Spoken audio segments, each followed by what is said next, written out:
Nous allons commencer directement avec la lecture de 2 Samuel chapitre 6 pour essayer de comprendre un peu ce qui s'était passé avec David. 2 Samuel 6, nous lisons 6 jusqu'à 11. Comme ça va nous introduire dans notre intervention d'aujourd'hui. Et également, ça va nous permettre de présenter notre vision de choses. Verset 6, 2 Samuel 6, verset 6. Or, quand ils furent venus jusqu'à l'ère de Nacon, Uza porta la main sur l'arche de Dieu et la saisit parce que le bœuf régembait.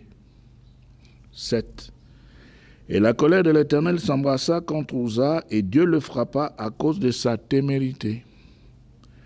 Et il mourut là, près de l'arche de Dieu. Et David fut affligé de ce que l'Éternel avait fait une brèche à la personne d'Uza, et jusqu'à ce jour, on a appelé ces lieux-là Peret Souza, brèche d'Uza. 9. David eut donc peur de l'Éternel en ce jour-là et dit, « Comment l'arche de l'Éternel entrerait-elle chez moi ?» Et David ne voulut point retirer l'arche de l'Éternel chez lui dans la cité de David, mais il la fit conduire dans la maison d'Obed-Édom de Gath. 11. Et l'arche de l'Éternel demeura dans la maison d'Obed-Édom, le Gittien, 3 mois. Et l'Éternel bénit Obed-Édom et toute sa maison. Voilà. Donc, l'arche devait quitter la localité des Philistins pour se retrouver à Jérusalem sous la direction de David. Et cette arche avait passé beaucoup de temps entre les mains des Philistins. Et les Philistins avaient tous eu la possibilité de pouvoir toucher l'arche de l'Éternel. Mais en touchant l'arche de l'Éternel, on ne nous dit pas que les Philistins qui touchaient l'arche mouraient. Mais nous voyons ici que Uza, dans le transport de l'arche, quand lui va chercher à pouvoir toucher l'arche parce que les bœufs étaient en train, comme se dit dans Osterwald, de régember, eh bien Uza va mourir. Pourquoi est-ce que Dieu n'avait pas frappé les Philistins, mais il a frappé Uza? Les Philistins avaient touché l'arche, quand l'arche était dans leur localité, ils n'étaient pas morts. Et l'arche se retrouve maintenant chez Dieu et Uza cherche à pouvoir protéger l'arche parce que son geste n'était pas si mauvais que ça. C'était un très bon geste. Mais quand il met la main sur l'arche, eh bien Dieu le frappe et il meurt. Et David s'enflamme. Pourquoi cela? Donc le Dieu de la Bible n'est pas un Dieu de 2 poids 2 mesures. Pourquoi? Simplement parce que Uza ne pouvait pas faire cela parce que lui était du côté de Dieu, il connaissait les principes de Dieu. Lui servait Dieu, il connaissait les principes de Dieu, il était dans la maison de Dieu. Nous lisons un verset dans 1 Pierre. 1 Pierre, au chapitre 4, la Bible répond et nous éclaire. Elle nous montre pourquoi est-ce que Dieu avait frappé Uza et il a laissé les Philistins. Dans 1 Pierre, c'est clairement dit au verset 4, le verset 17, la Bible répond. Elle dit, « Car le temps vient où le jugement doit commencer par la maison de Dieu.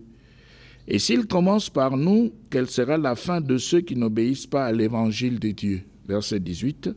« Et si c'est à grand-peine que les justes est sauvés, que deviendront l'impie et le méchant ?» Voilà.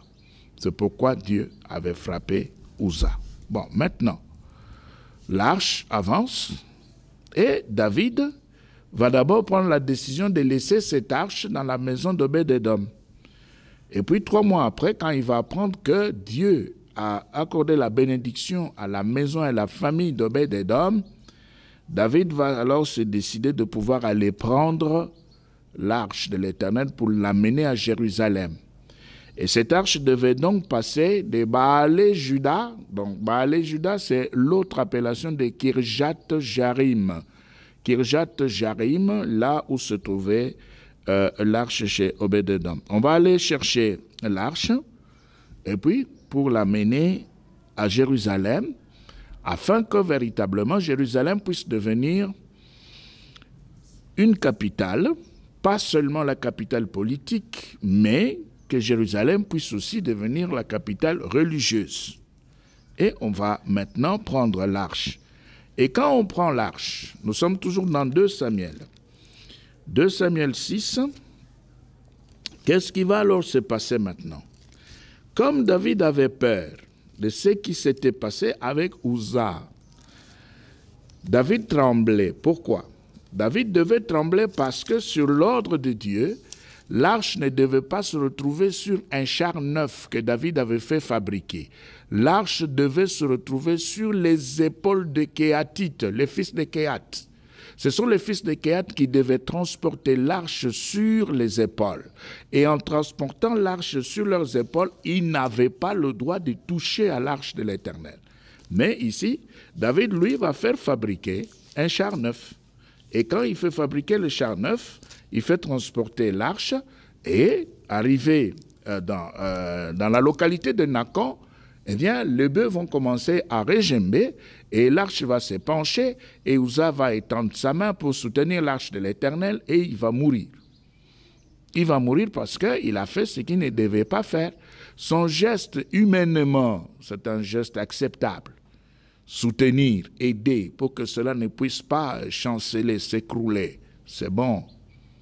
Mais est-ce que pour Dieu, c'est ce qui devait être fait? Non, il n'avait pas le droit de le faire. Même si c'était bon, il n'avait pas le droit de le faire. C'est pourquoi nous le disons déjà ici, nous pouvons également le répéter.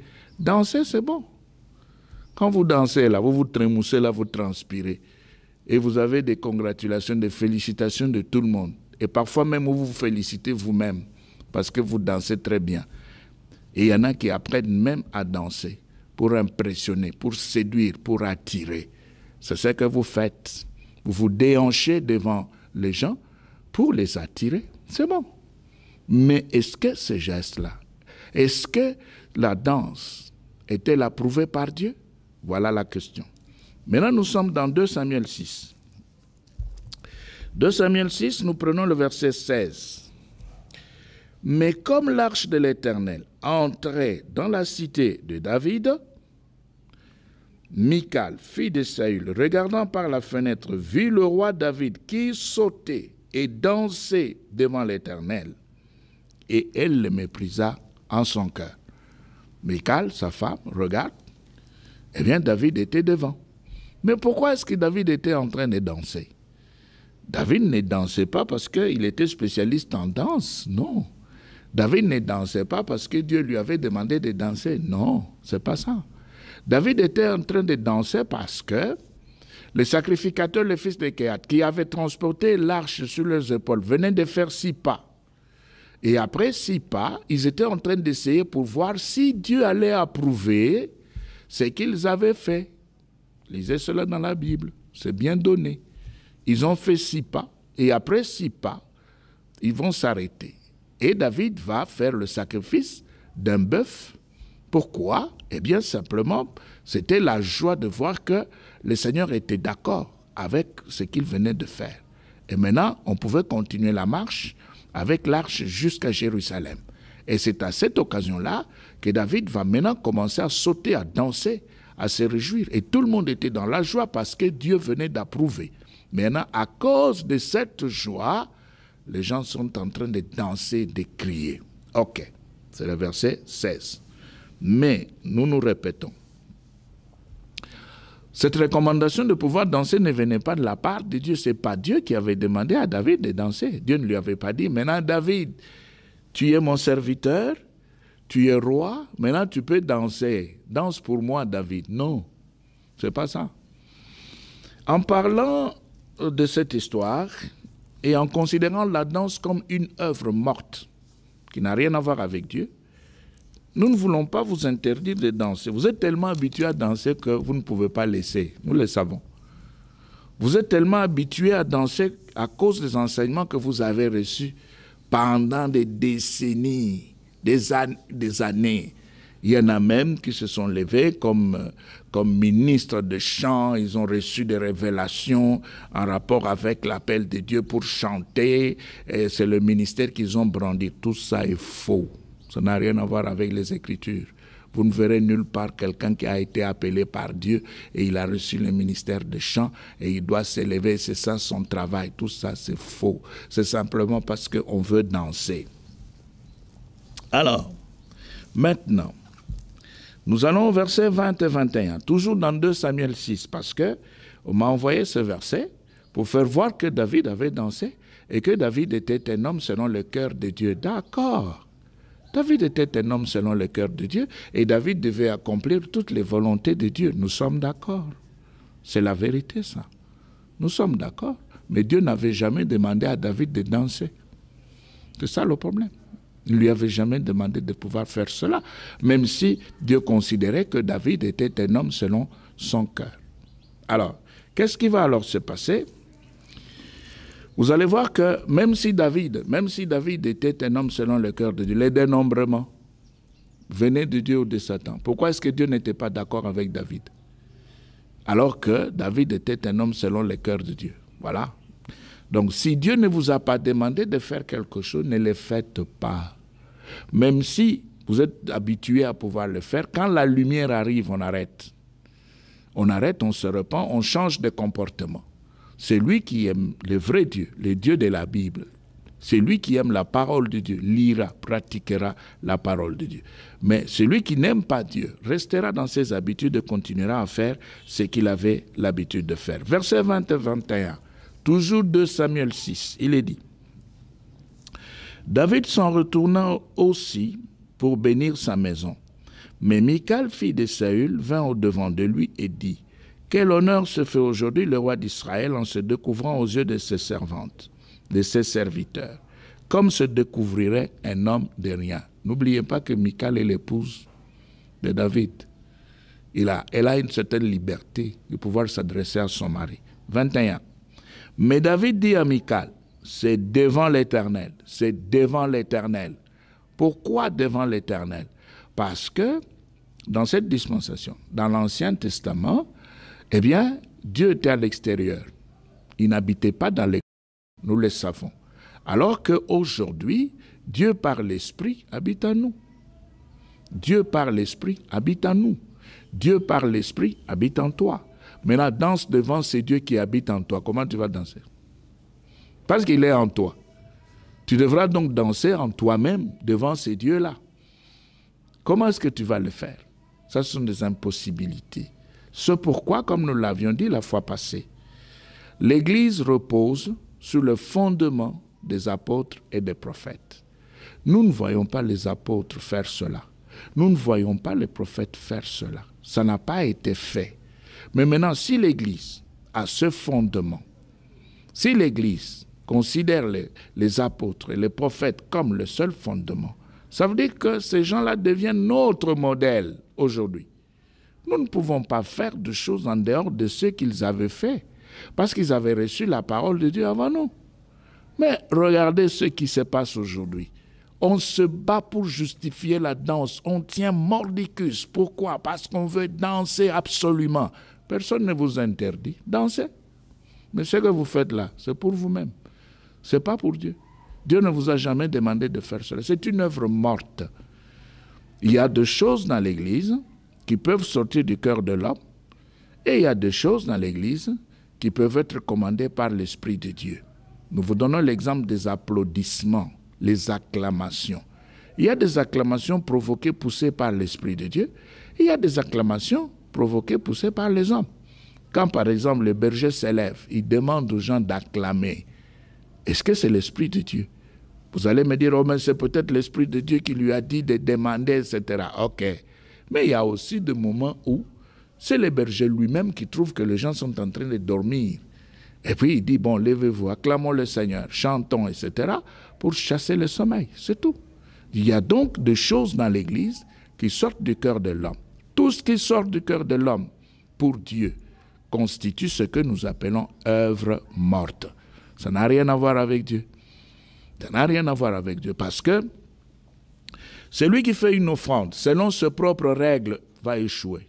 Il ne va pas toucher le cœur de Dieu. Rappelez-vous, Caïn et Abel dans le champ. Rappelez-vous de la nature de l'offrande de Caïn, de la nature de l'offrande d'Abel. Et comme l'offrande d'Abel était dans les règles divines, Dieu approuvait. Et comme l'offrande de Caïn n'était pas dans la ligne des règles divines, Dieu a rejeté. C'est fini. Et Caïn s'est fâché, il s'est jeté sur son frère, il l'a tué. Nous connaissons cette histoire très bien. C'est ce qui se passe aujourd'hui. Vous dansez, vous êtes en train de vous battre pour justifier la danse.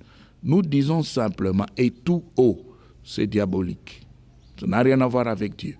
C'est démoniaque. C'est le monde, c'est la chair, c'est l'enfer. Ce n'est pas Dieu. Ce n'est pas le Saint-Esprit. Parce que nous ne voyons pas, parmi les apôtres, des apôtres chantres comme nous le voyons aujourd'hui, nous ne voyons pas parmi les apôtres, les pasteurs danseurs, les docteurs danseurs, les évangélistes danseurs, il n'y en a pas. Les prophètes qui s'élèvent et qui passent leur temps à chanter, à danser, c'est tout. Non, il n'y en a pas. Mais aujourd'hui, vous allez voir des apôtres dans les chants. Oh, mais apôtres, mais chantres. Pasteurs, chantres. Mais ça n'a pas de sens. Parce que ça ne rejoint aucun élément biblique. Ça ne concrétise aucun élément biblique. C'est le cœur de l'homme, c'est la chair, c'est le monde, c'est la terre. Ce n'est pas Dieu. Mais maintenant, alors, on m'a envoyé ici un autre texte dans le psaume 149. Nous allons dans le psaume et nous prenons le psaume 149, le verset 3.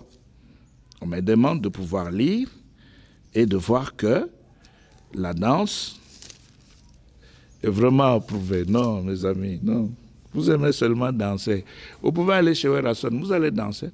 Si vous allez chez JB, vous allez danser. Même ici, localement, vous pouvez créer un orchestre là et commencer à danser. Vous allez danser. Personne ne va vous empêcher de danser. Vous allez danser.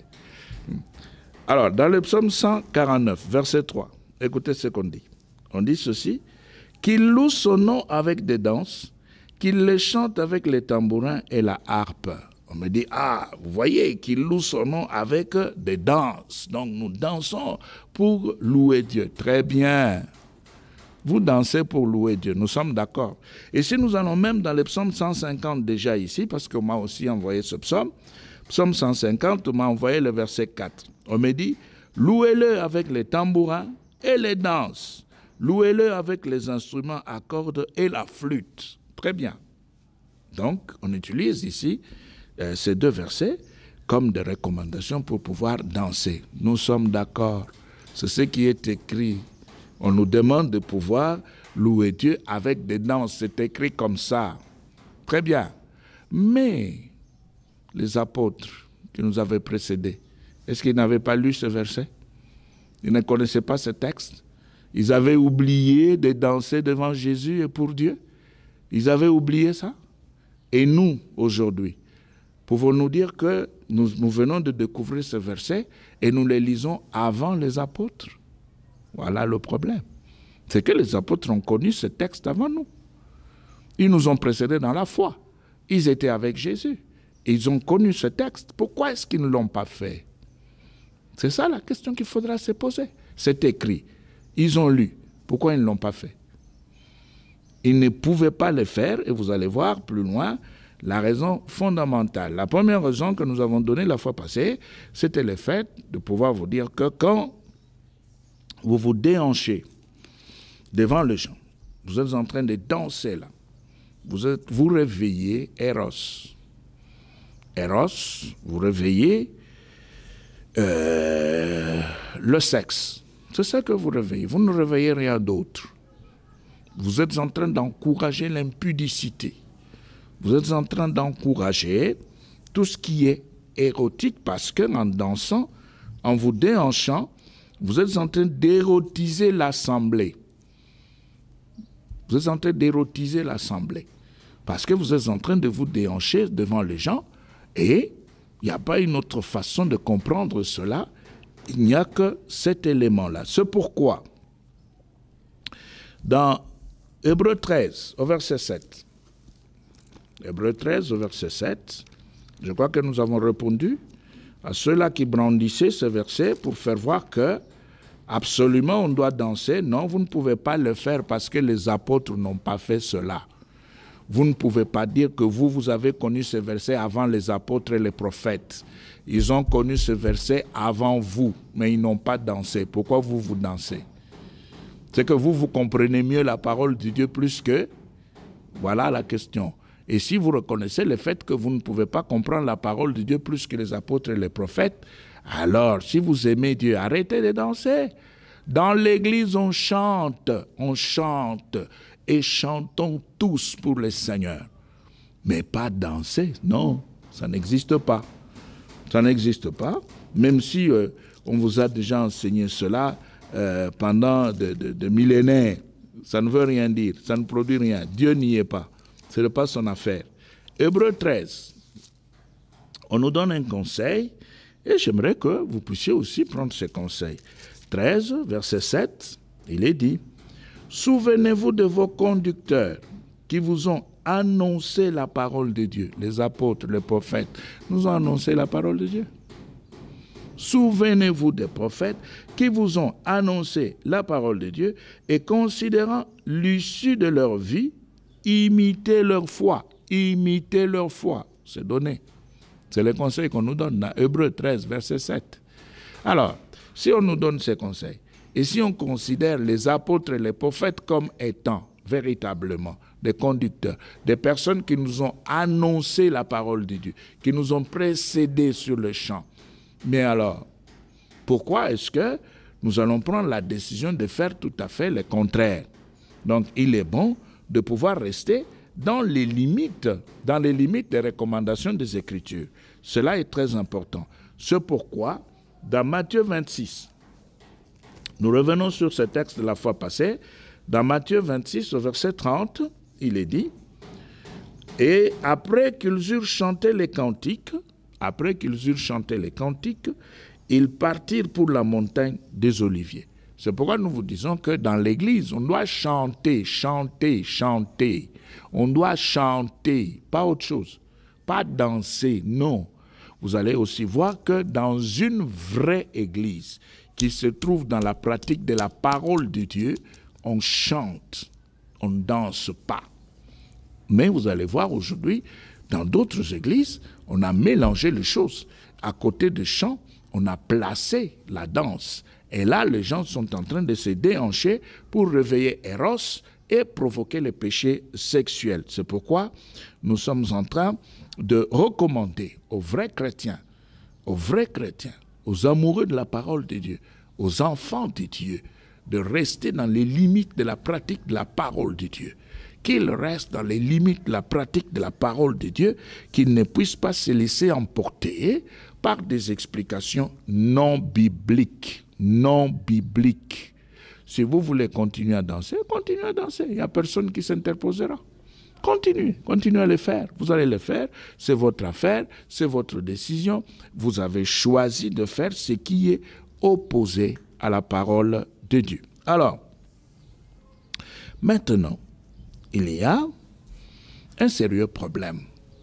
Et c'est le deuxième élément, et pour nous, c'est l'élément fondamental qui nous oblige à pouvoir placer la danse, les acclamations provoquées par les hommes, dans le panier des œuvres mortes. Parce que tout ce qui ne provient pas de l'Esprit de Dieu, tout ce que Dieu n'a pas commandé, ça n'a rien à voir avec lui. Ça n'a rien à voir avec lui. Et Dieu ne peut pas bénir quelqu'un pour quelque chose qu'il n'a pas demandé, qu'il n'a pas commandé. Il ne peut pas. Dieu ne peut bénir un homme sur la terre que seulement pour des choses que lui, Dieu, a demandées. Et c'est ainsi que nous allons prendre un texte dans Luc, au chapitre 2. Vous allez voir pourquoi nous insistons sur cet élément. Luc 2. Luc 2, 27-32. 27-32. Il vint au temple, c'est Siméon. Nous pouvons le lire au verset 26 ou 25. Il y avait à Jérusalem un homme qui s'appelait Siméon. Cet homme était juste et pieux. Il attendait la consolation d'Israël et le Saint-Esprit était sur lui. 26. Et il avait été averti divinement par le Saint-Esprit qu'il ne mourrait point et qu'auparavant, il n'eût vu le Christ du Seigneur. Il a reçu le message de la part de Dieu, la révélation de la parole de Dieu. L'Esprit lui a parlé, il devait attendre, il devait voir. Voilà. Maintenant au verset 27. Il vint au temple par l'Esprit. Voilà. Il vint au temple par l'Esprit. Et comme le père et la mère apportaient le petit enfant Jésus pour faire à son égard ce qui était en usage selon la loi, il les prit entre ses bras et bénit Dieu et dit, Seigneur, tu laisses maintenant aller ton serviteur en paix selon ta parole. Car mes yeux ont vu ton salut, que tu as préparé à la face de tout le peuple, la lumière qui doit éclairer les nations et la gloire de ton peuple d'Israël. Voilà. Donc nous avons ici une image qui va nous aider à pouvoir mieux comprendre ce que nous sommes en train de vous présenter et qui pourra aussi soutenir notre argumentation.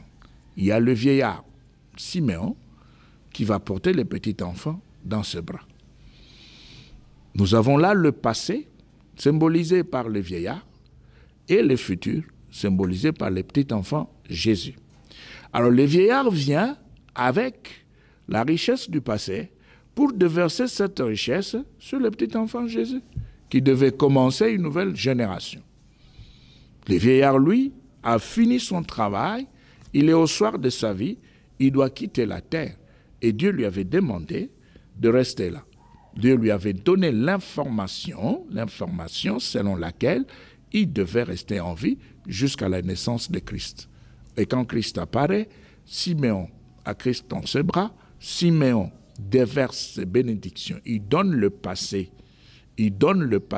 au petit enfant qui devra donc commencer la nouvelle génération.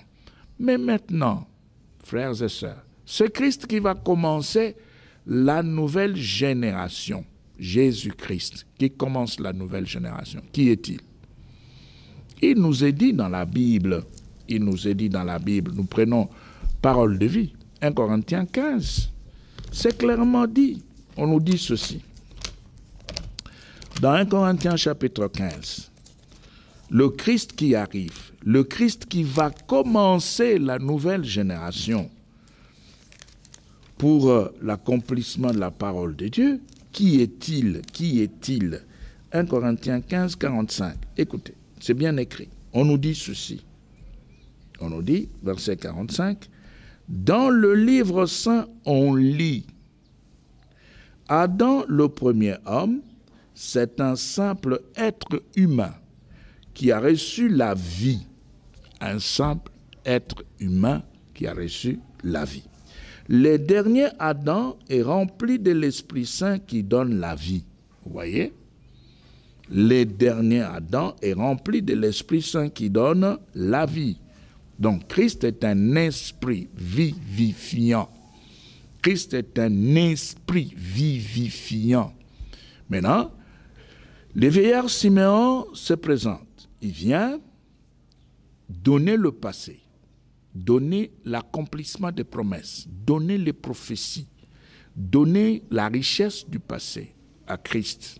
Et ce Christ qui devait maintenant commencer la nouvelle génération avec toute la richesse du passé. C'est comme Abraham avec Isaac, Jacob avec Benjamin, Élie avec Samuel dans le temple. Ils donnent le passé, ils assurent l'opération de remise et reprise. Maintenant, Christ, qui est un esprit, commence la nouvelle génération. Maintenant, ça veut dire quoi? Ça veut dire que tout ce que nous allons faire maintenant, alors tout ce que nous allons faire maintenant, c'est un esprit. Mais vous qui aimez acclamer, vous qui aimez crier, vous qui aimez danser, mais où est-ce que vous êtes? Vous êtes dans quelle dispensation? Vous êtes dans quelle alliance? Comment travaillez-vous? Nous rentrons dans Zégon 1910. Parce que c'est le texte que tout le monde possède. Ici, nous relisons d'abord 1 Corinthiens 15, 45. Parce que c'est le texte que vous avez. Vous allez dire, mais alors, il est en train de lire dans d'autres Bibles, nous ne comprenons pas. Non, non, nous lisons dans les textes que vous avez. 1 Corinthiens 15, 45, il est dit, « C'est pourquoi il est écrit, le premier homme, Adam, devint une âme vivante. Le dernier Adam est devenu un esprit vivifiant. » Voilà, c'est ce qui est écrit. Maintenant, si le dernier Adam est un esprit vivifiant, si Christ, notre Rédempteur, est un esprit, si Christ nous sauve, nous détache de la chair, de tout ce qui est matériel, et nous amène et nous place en lui-même, nous disons cela dans Éphésiens 2. Disons cela dans Éphésiens 2. Parce que, parfois, on a la Bible, mais on ne prend jamais le temps de lire. Parfois, on fait la lecture, mais on est toujours à la recherche de la prospérité matérielle. On veut avoir l'argent, mais on ne reste pas dans la pensée de Dieu. Alors, dans Éphésiens 2, 6, 7, écoutez. « Il nous a ressuscités ensemble et nous a fait asseoir ensemble dans le lieu céleste en Jésus-Christ. » Verset 7. Afin de montrer, vous voyez, Dieu a son objectif. Afin de montrer. Il ne nous a pas placés en Christ pour rien. Il ne nous a pas placés en Christ pour nous donner la richesse matérielle. Nous, la richesse matérielle viendra après. C'est l'une des raisons d'ailleurs pour lesquelles, je vous rappelle un verset que vous connaissez très bien. Cherchez premièrement le royaume de Dieu et sa justice. Et le reste, vous voyez, vous complétez. C'est correct. Le reste vous sera donné. Pourquoi? Parce que Christ, il est esprit. Et quand nous entrons alors en Christ, et nous nous plaçons en Christ, eh bien, il nous est recommandé de pouvoir écouter. C'est-à-dire, on doit apprendre à écouter l'esprit. Parce que nous sommes, comme se dit là, le verset 6, il nous a ressuscités ensemble. Éphésiens 2, 6. Il nous a ressuscités ensemble et nous a fait asseoir ensemble dans les lieux célestes en Jésus-Christ. C'est là où nous sommes, en Christ. Mais maintenant, vous dansez là, vous aimez danser, vous aimez crier. Bon, on m'a dit non, voilà, quand Moïse descendait de la montagne avec les tables de la loi, eh bien, Israël était en fait à cause des tables de la loi. Non, relisez bien le texte, ce n'est pas ça. Relisez le texte. Pourquoi vous mentez? Arrêtez de mentir. Le mensonge, c'est pour Satan. Les gens qui dansaient là, dansaient pour le veau d'or. Ils ne dansaient pas pour les tables que Moïse a portées.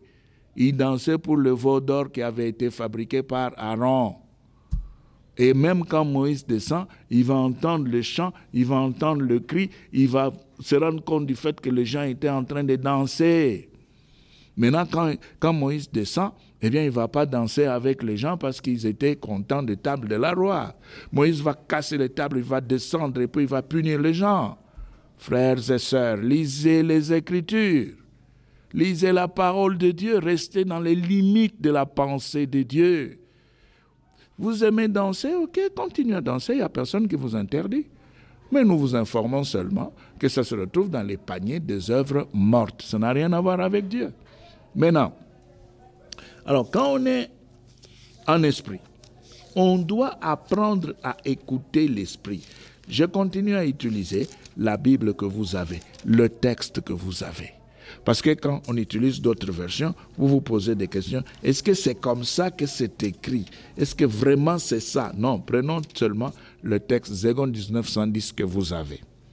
Alors là, nous allons maintenant dans 1 Corinthiens 2. Dans 1 Corinthiens 2, d'abord, nous prenons le verset 7. Ou même nous pouvons commencer par le verset 6. Il est dit: cependant, c'est une sagesse que nous prêchons parmi les parfaits, sagesse qui n'est pas de ce siècle, ni de chefs de ce siècle qui vont être anéantis. 7. Nous prêchons la sagesse de Dieu, mystérieuse et cachée, que Dieu, avant le siècle, avait destinée pour notre gloire. 8. sagesse qu'aucun de chefs de ce siècle n'a connue. Car s'ils l'eussent connue, ils n'auraient pas crucifié le Seigneur de gloire. 9. Mais comme il est écrit, ce sont des choses que l'œil n'a point vues, que l'oreille n'a point entendues, et qui ne sont point montées au cœur de l'homme, des choses que Dieu a préparées pour ceux qui l'aiment. Dieu, voilà le verset 10. C'est ça le problème. Dieu nous les a révélées par l'Esprit, car l'Esprit sonde tout, même les profondeurs de Dieu. L'Esprit sonde tout, même les profondeurs de Dieu. Ça veut dire que si vous êtes dans la dispensation de l'Esprit, dans l'alliance de l'Esprit, vous êtes en Christ. Christ qui est un esprit vivifiant. Vous êtes véritablement dans les pensées et voies de Dieu. Ce qu'il faudra faire, et ici je vais vous livrer un grand secret, ce qu'il faudra faire pour n'importe quel type de besoin d'abord sur la face de la terre, sur le soleil, c'est chercher à écouter l'Esprit. C'est chercher la direction auprès de l'Esprit de Dieu. C'est chercher à découvrir auprès de l'Esprit de Dieu qu'est-ce qui devra être fait pour trouver des solutions aux problèmes. Ce n'est pas commencer à prier comme nous le voyons. Tu es malade? Oui, viens, on va prier. Non, ça ne peut pas se passer comme ça. Ça ne peut pas se passer comme ça. Dans la dispensation de l'Esprit, on doit écouter l'Esprit. On doit chercher à découvrir quelle est la volonté de Dieu pour ce qui se passe. Sinon, on risque même de faire des prières à contre-courant, des prières qui sont totalement opposées à la volonté de Dieu. Parce que on prie, on cherche ce qu'on veut avoir et on veut l'avoir à tout prix. Toujours ici, dans 1 Corinthiens 2, écoutez le verset 11, il est dit: « Lesquels des hommes en effet connaît les choses de l'homme, si ce n'est l'esprit de l'homme qui est en lui? » Il n'y a que ton esprit qui te connaît mieux que toi-même, qui connaît le besoin de ta vie. Maintenant, ton esprit, de même que personne ne connaît les choses de Dieu si ce n'est l'esprit de Dieu. Vous voyez? Donc, c'est ton esprit qui te connaît. Et si tu es dans la dispensation de l'esprit, et si tu reconnais le fait que Christ est un esprit, je me répète, cherche la face de Dieu. Cherche à découvrir la pensée de Dieu pour le problème de ta vie et même pour ton existence. Et quand tu vas découvrir la pensée de Dieu pour ton existence, tu es un homme béni. Tu es un homme béni. Tu n'échoueras plus jamais. Tu n'échoueras plus jamais. Parce que chacun de nous, dans la dispensation de l'Esprit, est membre du corps de Christ. Maintenant, si on est membre du corps de Christ, les membres dans un corps, chaque membre dans le corps, chaque membre a sa fonction. Tu as ta fonction dans le corps de Christ. Tu as ta fonction dans le corps de Christ. Et tu devras donc découvrir cette fonction pour t'y attacher. Une chose est de pouvoir avoir une vision, une autre est de pouvoir travailler pour poursuivre et réaliser la vision. Cela est très, très important.